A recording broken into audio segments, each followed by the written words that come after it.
আরে আবুল, না পারলে আমার একটা বয়ফ্রেন্ড খুঁজে দিতে, না পারলে আমার হোটেলটা সামলাইতে। এই জন্য আমাকে হোটেলের বাইরে ব্যাং হওয়া লাগে। তারপর আমি একটা জমিদারের পোলা দেখলাম, যদি এটা আমার বয়ফ্রেন্ড হয় তাহলে আমার টাকা ইনকাম করা আর লাগবে না।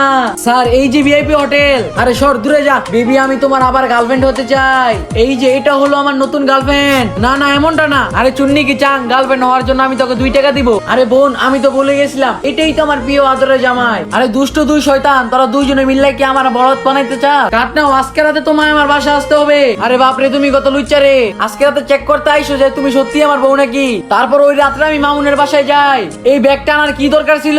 এই ব্যাগের ভিতরে আমাদের জামাই বউ সাজার মিথ্যে সবকিছু আছে। বাহ, কিয়া বাত হ্যাঁ, সব টাকা উসুল রে, সব টাকা উসুল। কিন্তু তোমারও তো ভালোবাসার অভিনয় করা লাগবে।